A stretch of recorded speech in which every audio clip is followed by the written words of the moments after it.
کوئی شکر کی پٹی بھی باندھنی چاہیے۔ حضرت ایوب 18 سال بیمار رہے، زوجہ کہنے لگی دعا کر لو، تو آپ فرمانے لگے بی بی سے کہ صحت کتنی دیر رہی؟ اس نے کہا 60 سال۔ تو آپ فرمانے لگے ذرا بیماری کو بھی 60 سال گزر لینے دو، پھر دعا بھی کر لیں۔ یہ دعا کی، اللہ یہ لفظ کہے، اللہ نے صحت دے دی، تندرستی آ گئی۔ ایک دن گھر میں بیٹھے بیٹھے زوجہ کہنے لگی کہ ایوب یہ بتاؤ دکھ اچھے کہ سکھ؟ آپ فرمانے لگے سارے دن ہی اللہ کے ہیں، پر دکھ بڑے اچھے تھے۔ مجھ سے پوچھو تو دکھ بڑے اچھے تھے۔ کہا کس طرح؟ تو حضرت ایوب فرمانے لگے جب میں بیمار تھا تو 24 گھنٹے میں ایک دفعہ میرا رب میرا حال پوچھا کرتا تھا۔ ایک دفعہ میرا اللہ پوچھتا تھا ایوب تیرا حال کیا ہے؟ فرماتے ہیں 12 گھنٹے تو لذت ہی رہتی تھی کہ میرے رب نے میرا حال پوچھ لیا ہے، اور اگلے 12 گھنٹے میں انتظار کرتا تھا مالک حال دوبارہ کب پوچھے گا۔ فرمانے لگے اب صحت تو ہو گئی ہے، پر اب میرا رب میرا حال تو نہیں نہ پوچھتا۔ بھائی مشکلات جو ہوتی ہیں وہ تو تجھے سجا دیتی ہیں، سوار دیتی ہیں۔ تجھے یاد آتا ہے کوئی اپنا، جب تجھے درد ہوتی ہے نا، تکلیف ہوتی ہے، پھر تیرا دل کرتا ہے کوئی کندھا ملے جہاں میں سر رکھ کے رہوں۔ پھر اسی لیے تو کسی درویش سے کسی نے پوچھا تھا اپنا کون ہوتا ہے؟ تو کہا جو تجھے دکھ کے وقت یاد آئے وہ تیرا اپنا ہے، جو تجھے عین آزمائش کے وقت یاد آئے اور تجھے اس کا نمبر فوراً تیرے موبائل پہ چلنے لگے، وہ تیرا اپنا سجن ہے جس کو تو دکھ کے وقت یاد کرے۔ تو بھائی مشکلات کے بعد جو اللہ آسانی دیتا ہے، حضرت ابراہیم کو آگ میں بھی پھینکا گیا، حضرت ابراہیم علیہ السلام کو ستایا بھی گیا، نکالا بھی گیا، لیکن جب ان مشکلات سے گزرے تو میرا رب فرماتا ہے وَإِذِ ابْتَلَىٰ إِبْرَاهِيمَ رَبُّهُ بِكَلِمَاتٍ فَأَتَمَّهُنَّ قَالَ إِنِّي جَاعِلُكَ لِلنَّاسِ إِمَامًا۔ کہا جب ابراہیم پورے اترے تو پھر ہم نے انہیں امام بنا دیا۔ یا اللہ کس طرح کی امامت دی؟ فرمایا میں نے اتنی اعلیٰ شان عطا کی ہے کہ اپنے لاڈلے رسول کو جناب ابراہیم کی نسل میں پیدا فرما دیا ہے، میں نے مصطفیٰ کو ان کی نسل میں پیدا کر دیا، قیامت تک کے لیے ان کا وقار بڑھا دیا۔ اللہم صلی علی محمد وعلی آل محمد کما صلیت علی ابراہیم وعلی آل ابراہیم، ان کی عظمت بڑھا دی، اس لیے کہ جب وہ آزمائش سے گزر کر کے آئے پھر جو آسانی دی۔ میرے نبی پاک صلی اللہ علیہ وسلم نے دین ابراہیمی کی بہت ساری چیزوں کو رکھا، کہا میں ملت ابراہیمی پہ ہوں۔ جب کوئی مشکلات کو عبور کر کے آتا ہے، جب کوئی تکلیفیں سہ کر کے آتا ہے، اس کے لیے جو اجر ہوتا ہے، اس کے لیے جو پھر اللہ کتنی ذرا بڑی توجہ کیجئے گا۔ لوگ سمجھتے ہیں فلاں آدمی مشکل میں ہے تو شاید مشکل میں ہی رہے گا، فلاں آزمائش میں ہے تو شاید میرا اللہ فرماتا ہے ایک مشکل دے کے میں 2 آسانیاں بھی دوں گا۔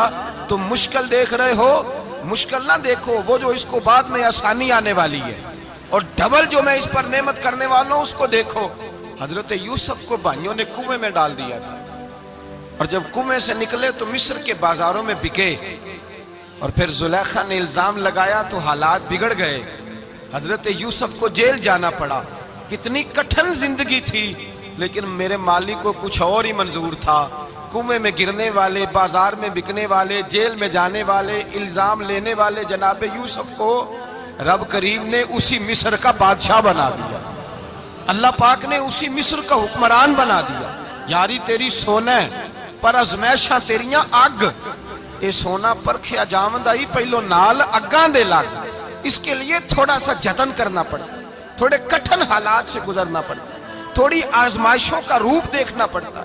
ہم چاہتے ہیں کہ ہمیں چھیڑے کوئی نہ کوئی تکلیف نہ آئے، کوئی آزمائش، یہ ہو نہیں سکتا میرے بھائی۔ نامی کوئی بغیر مشقت نہیں ہوا، 100 بار جب عقیق کٹا تب جا کر نگی ہوا۔ ہم چاہتے ہیں کہ ہمیں کچھ بھی دقت نہ آئے، مشکلات نہ آئے، اور مشکلات تو انسان کو سنوارتی ہیں بھائی، وہ تو نکھارتی ہیں۔ کبھی پوچھا کرو جا کر کے کسی گندم کے دانے سے کہ تو کہاں سے ہو کے آیا ہے، کہاں سے نکل کے آیا ہے، تو وہ بتلائے گا کہ بڑے مشکل مراحل سے گزرا ہوں، اور پھر اللہ نے مجھے طاقت دی ہے کہ میں انسان کے وجود کا حصہ بناؤں۔ تو بھائی کٹھن مراحل، آزمائشیں، تکلیفیں، یہ انسان کو بڑا انسان بنا دیتی ہیں، یہ اس کے لیے ترقیوں کا پیش خیمہ ہوتی ہیں۔ ہمارے جوان پریشان ہو جاتے ہیں، عورتیں خاص کر کے اس بات پہ توجہ کریں، وہ بڑی جلدی غم لے جاتی ہیں، وہ کہتی ہیں جانے میرا کچھ ہوگا ہی نہیں، جانے میرا کچھ ہو ہی نہیں سکتا۔ میرے بھائی درجنوں اور بیسیوں لوگ ایسے ہیں جن کی اولادیں نہیں تھی، لیکن نام ان کا ان سے بھی زیادہ ہے جو بڑے بڑے صاحب اولاد۔ حضرت خواجہ معین الدین اجمیری کو جانتے ہیں آپ لوگ؟ نہیں، جو جانتے ہیں وہ بولیں، جانتے ہیں جی؟ لو جی، کافی سارے جانتے ہیں، تھوڑے جی رہ گئے نا۔ جانتے ہیں نا خواجہ صاحب کو؟ ان کے کسی بیٹے کو جانتے ہوں؟ نہیں جانتے، نہیں جانتے، نہیں جانتے آپ ان کے بیٹے کو۔ حضرت خواجہ معین الدین اجمیری رحمت اللہ تعالیٰ علیہ کے بیٹے کو نہیں جانتے، لیکن ویسے آپ ہندوستان میں کسی آدمی کو چھیڑ کے دیکھیں، وہ کہے گا میں خواجہ صاحب کا روحانی بیٹا ہوں، میں اولاد۔ حضرت غوث اعظم رضی اللہ تعالیٰ عنہ کی اولاد کو کم لوگ جانتے ہیں، لیکن آپ ویسے کسی کو پوچھ کے دیکھیں 11ویں والا پیر کون ہوتا ہے، ہر آدمی ہاتھ اٹھا کے بتائے گا خدا کے فضل سے ہم پر ہے سایہ غوث اعظم کا، ہمیں دونوں جہاں میں ہے سہارا غوث اعظم۔ لوگ جھوم کے بتلائیں۔ میرے بھائی، یہاں لوگ پریشان ہو جاتے ہیں کہ اولاد ہوگی تو یہ ہوگا، فلاں ہوگا تو یہ ہوگا۔ بھائی ایسی کوئی بات نہیں، میرے پاس پیسے ہوتے تو میرا ابا بیماری سے فوت نہ ہوتا۔ جو مالدار ہوتے ہیں تو کیا وہ بچ جاتے ہیں؟ حضرت اسرائیل انہیں چھوڑ جاتے ہیں؟ او خدا کے بندے، تو کیسی بات کر رہا ہے؟ یاد رکھ، یہ جو آزمائشیں ہوتی ہیں، یہ جو تکلیفیں ہوتی ہیں، یہ جو تھوڑے سے مشکل حالات ہوتے ہیں۔ حضرت یونس علیہ السلام کی دوستی ہوگی حضرت جبریل امین سے، تو جناب جبریل ملنے آئے۔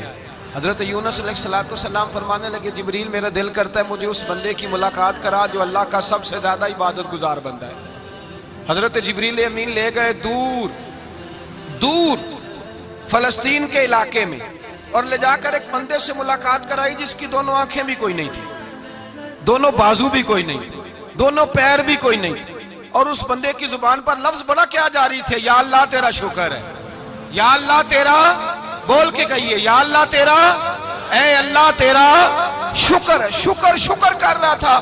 حضرت جناب سیدنا یونس علیہ السلام کہنے لگے میں نے تجھے عبادت گزار کو ملانے کو کہا تھا، تو کہاں لے آیا؟ حضرت جبریل کہنے لگے یا یونس، یہ ہر چیز جانے کے باوجود اپنے رب کی رضا پہ راضی ہے۔ اس وقت دنیا میں نبیوں کے بعد جس سے اللہ سب سے زیادہ پیار کر رہا ہے وہ یہی بندہ ہے، یہ اپنے رب کی رضا پہ راضی ہے۔ اے تن میرا کنگی ہووے تے میں زلف سجن دی واواں، تے پوش میرے دی جتی بن جائے تے میں یار دی قدمی آواں، مارو مارو مینو مار مکاؤ کوئی عذر نہ پیش لے آواں، تے جے سونا ہی میرے دکھ وچ راضی، جے سونا ہی میرے دکھ وچ راضی، جے سونا ہی میرے دکھ وچ راضی، تے میں سکھ نو چلے ڈاواں۔ مانا کہ جب اس حال میں راضی ہے تو بس ٹھیک ہو گیا، ٹھیک ہو گیا۔ وصل اچھا ہے نہ فراق اچھا ہے، بس جس حال میں محبوب رکھے وہی حال اچھا ہے۔ بس جس حال میں انہوں نے رکھا بات ٹھیک ہو گئی۔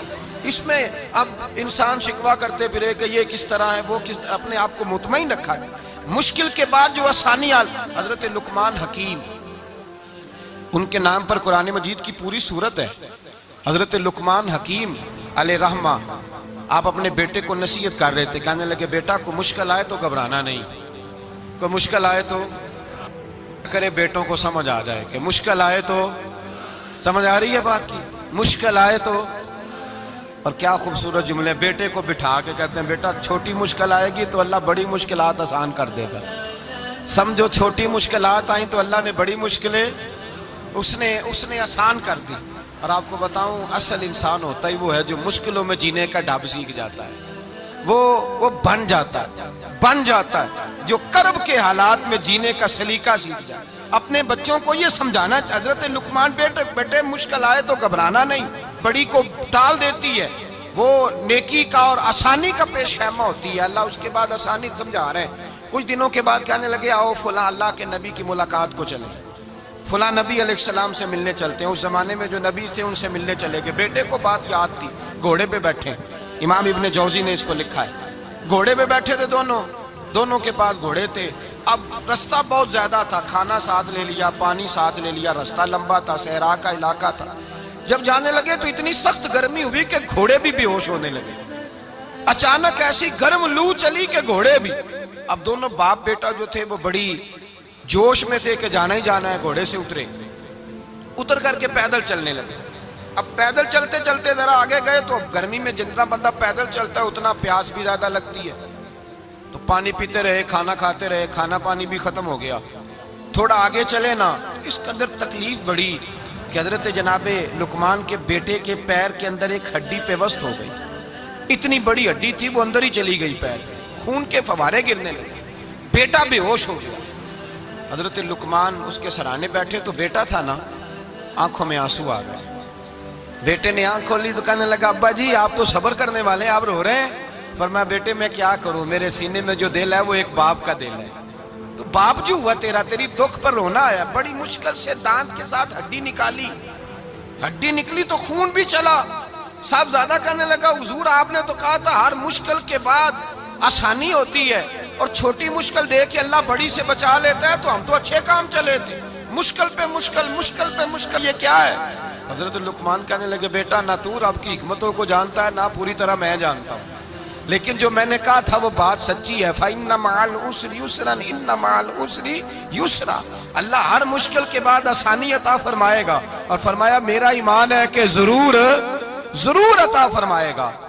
یہ بات کہہ رہے تھے کہ سامنے سے دھواں اٹھا، اتنا سخت دھواں اٹھا کہ آپ نے سوچا شاید وہاں بادیا وہاں جاتے، وہاں چلنے لگے تو پیچھے سے کسی نے آواز دی ٹھہر جاؤ، رکو، وہیں رک گئے۔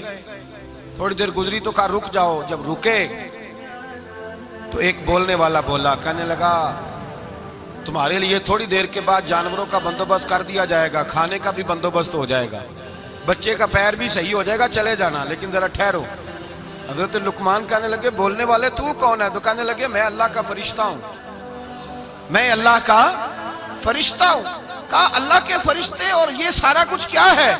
تو فرشتہ کہنے لگا اصل بات یہ ہے کہ سامنے بستی پر مجھے عذاب نازل کرنے کا حکم ملا تھا، آپ بڑی تیزی سے آ رہے تھے، میں نے رب سے دعا کی کہ اللہ اس باپ بیٹے کی غلطی کوئی نہیں، مہربانی فرما۔ رب نے پہلے آپ کو صحرا میں الجھایا، پھر میری دعا کی برکت سے آپ کے گھوڑے ٹھہر گئے، پھر میری دعا کی برکت سے آپ کا پانی ختم ہوا، پھر میری دعا کی برکت سے آپ کے بیٹے کو زخم آیا، پھر میری دعا کی برکت سے سامنے سے دھواں اٹھا۔ فرمایا یہ جو تمہیں مشکل پہ مشکل آ رہی تھی، یہ تو میرا رب تمہیں عذاب سے بچانا چاہ رہا تھا، یہ جو تمہیں مشکل پر مشکل آ رہی تھی تو میرا مالک تمہیں عذاب سے بچا رہا تھا، تم سمجھ نہیں رہے تھے۔ حضرت لقمان نے بیٹے کی طرف دیکھا تو بیٹے کہنے لگے ابا جی بات بالکل سچی ہے، افضل الذکر لا الہ الا لا الہ الا، اور پھر پڑھنے لگے حسبنا اللہ و نعم الوکیل نعم المولا و نعم النصیر۔ یہ ورد ہونے لگے۔ بھائی جب تجھے مشکل آتی ہے، آزمائش آتی ہے، تو اس وقت سمجھتا ہے پتہ نہیں میرے ساتھ کیا بننے لگا ہے۔ اللہ تبارک و تعالیٰ چھوٹی مشکل دے کے تجھے بڑی سے محفوظ رکھتا ہے، چھوٹی بیماری دے کے تجھے بڑی سے محفوظ رکھتا ہے۔ بلکہ میں ایک دفعہ ایک تکلیف میں، ایک آزمائش میں مبتلا ہو گیا، تو میں نے اپنے حضرت سے کہا کہ حضور سارے دکھ کٹھے ہی آ گئے، کیا کیا جائے؟ تو آپ فرمانے لگے بڑے خوش نصیب ہو، جوانی میں اللہ نے دکھ دے دیے، بڑھاپے میں آئے تو برداشت نہیں ہوتے، یہ تو بڑے وقت پہ آ گئے، شکر ادا کرنا چاہیے، اس زمانے میں برداشت نہیں ہوتے، اب آسانی ہے، ان کو برداشت کرو، ہمت کرو۔ میرے بھائی یاد رکھیں آزمائشیں، تکلیفیں آپ کو بڑا کرنے کے لیے آتی ہیں۔ ہم آزمائش کو برا جانتے ہیں، دکھ کو برا جانتے ہیں، دکھ تو بڑے پیارے ہوتے ہیں، یہ رونے کا سلیقہ سکھاتے ہیں، یہ اللہ کو منانے کا طریقہ سکھاتے ہیں، یہ مسجد میں جانے کا۔ وہ جو سکھی بندہ ہے نا، سکھی، مجھے ایک صاحب کہنے لگے دو قسم کے لوگ مدینے سے آتے ہیں، مدینہ شریف پوچھنے لگے، کہنے لگے حضرت جی دو قسم کے بندے ہیں، کچھ واپس جاتے ہوئے تڑپ رہے ہیں، کچھ تصویریں کھینچ رہے ہیں رخصتی کے وقت، فرق کیا ہے؟ تو میں نے کہا وہ جو تصویریں کھینچ رہا ہے وہ امیر آدمی ہے، اسے پتہ ہے کہ میں پھر ٹکٹ لے لوں گا، مہینے کے بعد پھر آ جاؤں گا، اور یہ مدینہ چھوڑتے ہوئے تڑپ رہا ہے یہ کوئی غریب ہے، یہ کہہ رہا ہے پتہ نہیں دوبارہ موقع ملے کہ نہ ملے، یہ دکھی ہے، یہ آزمائش میں دکھی۔ سکھی بندہ تو مکے جا کے نہیں روتا، وہاں بھی کھڑا ہے ڈٹ کے کھڑا، دکھی کوئی نہیں تو روئے کیسے؟ روئے کیسے؟ دکھیے دی گل دکھیا ہی جانے، دکھیے دی گل، کیا خوبصورت لفظ ہے میاں صاحب کی، اور لفظوں میں حسن دیکھے، کہنے لگے دکھیے دی گل اے دکھیا ہی جانے، تے سکھیے نو کی خبراں، تے یار جنہاں دے موت نے مارے روندے نہیں تک تک قبراں۔ یہ مشکل مرحلہ ہوتا ہے، جب انسان تکلیف میں ہوتا ہے پھر اسے احساس ہوتا ہے، اور تکلیف والے کو ہی تکلیف والے کی تکلیف کا احساس ہوتا ہے۔ جب آپ کو اللہ مشکل دیتا ہے تو سمجھ لے رب آسانی دینا چاہ رہا ہے، جب تیز دھوپ آتی ہے تو سمجھ لے اللہ گرم ہوا گزار کے ٹھنڈی بارش برسانا چاہ رہا ہے، اور جب چاروں طرف سے گھٹن ہو، پنجابی میں کہتے ہیں گمہ لگ جائے، تو پھر سارے بول کے کہتے ہیں اب جو طوفان آئے گا وہ سخت ہی آئے گا، اس لیے کہ گھٹن جتنی زیادہ ہوتی ہے پھر فضل بھی اتنا. جن لوگوں نے تکلیفیں زیادہ سہی تھی رب نے عزتیں بھی زیادہ ہی عطا فرمائی. جن لوگوں نے تکلیفیں زیادہ سہی نا انہیں اللہ نے درجہ بھی. حضرت بلال حبشی نے بڑی تکلیف سہی، مارا کرتا تھا امیہ، بڑا مارتے تھے، اتنا مارتے تھے کہ موٹے، آپ نے کبھی دیکھے ہیں دیہاتوں میں موٹے موٹے پائے ہوتے تھے چارپائیوں کے، موٹے موٹے پان کی چارپائیاں اور بڑی چارپائیاں کافر بچھا کے بیٹھ جاتے اور حضرت بلال حبشی کے پیر ان کے نیچے رکھ دیتے، ہاتھ ان کے نیچے رکھ دیتے، آگ لوہا گرم کر کے اس کے اوپر ننگے بدن لٹا دیتے. مکے نے بڑی آزمائشیں دیکھی، پھر اسی مکے نے مدینے نے عجیب رنگ دیکھا کہ میرے نبی معراج سے واپس آئے اور حضور نے عظمت دی. فرمایا بلال یار تیرا بڑا مقام ہے، تو مدینے میں چل رہا تھا اور میں جنت میں تیرے قدموں کی آواز سن رہا تھا. کتنا تیرا مقام ہے، کتنا تیرا درجہ ہے، میں وہاں تیرے چلنے کی آواز سن رہا تھا. حضرت ابو بکر صدیق رضی اللہ تعالیٰ عنہ نے اس زمانے میں حضور کی نوکری کی جب دوسرا جانثار کوئی نہیں تھا. سارے لوگ تانے دیتے، کہتے ابو بکر تو اکیلا ہی سیاںا ہے، سارا مکہ مخالفت کرتا ہے، تو جان ہی نہیں چھوڑتا، سارا زمانہ مخالفت کرتا. ابو بکر صدیق نے مال بھی دیا، جان بھی دی، شہزادی حضرت عائشہ بھی دی حضور کی خدمت میں، ہر چیز لٹا دی. دنیا کو پتا اس دن چلا جس دن میرے رسول پاک صلی اللہ علیہ وسلم مسجد نبی میں بیٹھے تھے، درجنوں صحابہ تھے. حضور نے فرمایا ابو دردہ کو تو بلاؤ. جناب ابو دردہ حاضر ہوئے تو کہتے ہیں حضور کا چہرہ دیکھا تو ناراضگی ہے چہرے پہ. میں نے دیکھتے ہی کہا حضور آپ مجھ سے ناراض ہیں؟ حضور نے فرمایا ہاں میں ناراض ہوں. جب یہ لفظ کہے تو میں کانپنے لگا، حضور ناراض ہو گئے. میں نے کہا یا رسول اللہ میری غلطی. تو نبی پاک نے فرمایا تو میرے ابو بکر کی عظمت نہیں جانتا؟ حضور جانتا ہوں. حضور کیا ہوا؟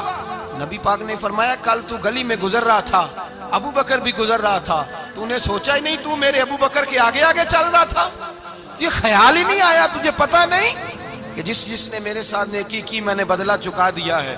ابو بکر کا بازو تھام کے اللہ کی بارگاہ میں لے جاؤں گا، میرا رب بھی اسے بدلے عطا فرمائے گا. یہ عظمت، یہ شان، یہ بلندی اور رفعت مشکلات سے گزرنے کے بعد ملی. میرے نبی پاک صلی اللہ تعالیٰ علیہ وسلم کے ساتھ مولا کائنات شیر خدا حضرت علی نے 9 سال کی عمر سے وفا شروع کی اور تا دم آخری حضرت علی نے وفا کی مصطفیٰ سے. کٹھن مراحل سے گزرے، کٹھن مراحل سے. حضرت علی کہتے ہیں میں ہر جنگ میں ہر جہاد میں ساتھ تھا، پر جس دن مکے اور مدینے سے آنے والوں کو حضور بھائی بھائی بنا رہے تھے، مہاجر اور انصار کو بھائی بھائی بنا رہے تھے. فرماتے ہیں میں تنہا کھڑا تھا، کوئی کسی کا بھائی بن گیا، کوئی کسی کا بھائی بن گیا، میں اکیلا کھڑا تھا اور میں سوچ رہا تھا کہ یار میں کدھر جاؤں.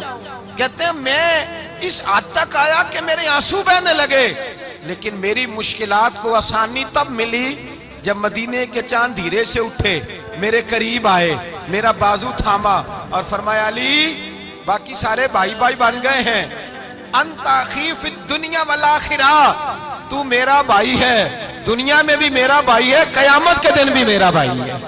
حضور نے اعزاز دیا اور غدیر خم کے موقع پر حضرت علی کا بازو تھام کے کھڑا کر کے حضور نے فرمایا من کنت مولا ہوں فہذا علی مولا. فرمایا جس کا میں مولا ہوں اس کے علی بھی مولا ہے. محبوب پاک سید عالم صلی اللہ علیہ وسلم نے جن لوگوں نے مشکلات برداشت کی پھر ان کو اعزاز ملا، ان کو درجے ملے، ان کے لیے جو آسانی. حضرت عثمان غنی نے صحابہ میں سب سے زیادہ مظلومیت کاٹی، سب سے زیادہ مظلومیت. 40 دن پانی بند رہا، کھانا بند رہا، تکلیف اور آزمائش کا وقت ہوا. امام جلال الدین سیوطی رحمت اللہ تعالیٰ علیہ الحاوی للفتاوی میں لکھتے ہیں، کہتے ہیں جب حضرت عثمان غنی پر کھانا اور پانی بند تھا، ایک شام حضرت عبداللہ بن سلام ملنے گئے. اس شام، اس صبح جس شام حضرت سیدنا عثمان غنی شہید ہوئے، جناب عبداللہ ابن سلام کہنے لگے عثمان تیرا کیا حال ہے، کس پوزیشن میں ہے؟ تو کہتے ہیں جناب عثمان غنی کہنے لگے عبداللہ آج میں بڑا سکھ میں ہوں. کہا 40 دن بیت گئے، کھانا نہیں آیا، پانی نہیں آیا، تو آج کیوں سکھی ہو؟ فرمانے لگے آج مدینے کی سامنے والی گلی میں میں نے مصطفیٰ کا دیدار کیا ہے اور نبی پاک صلی اللہ علیہ وسلم نے فرمایا عثمان اگر تو کہے تو تیرے لیے پانی کا بندوبست کر دیا جائے، تیری مشکل آسان ہو جائے، اور اگر تو کہے تو تیرے لیے وہ آسانی کی جائے کہ آج تو میرے پاس آ کے روزہ افطار کر لے. تو حضرت عثمان غنی کہنے لگے میں نے مصطفیٰ سے عرض کیا حضور مجھے یہاں کا سوق نہیں چاہیے، مجھے وہ آسانی چاہیے جو آپ کے پاس افطار سے ملے گی۔ فرمانے لگے آج میں رخصت ہو جاؤں گا، افطار رسول اللہ کے پاس کروں گا۔ حضرت عبداللہ ابن سلام فرماتے ہیں پھر اس شام حضرت عثمان شہید ہو گئے۔ لوگ کہنے لگے عثمان شہید ہو گئے، اور میں کہنے لگا نہیں، انہوں نے جا کے نبی پاک کے دسترخوان پہ روزہ افطار کر لیا ہے۔ روزہ افطار بھائی، پھر بعد میں جو آسانی ملی ان لوگوں، جو ان لوگوں کو درجات نصیب ہوئی، کٹھن حضرت عبداللہ مزنی حضور کے غلام تھے، قبیلہ مزن کے رہنے والے، والد فوت ہو گئے، چچا نے پالا تھا، اسلام قبول کر لیا، چچا اسلام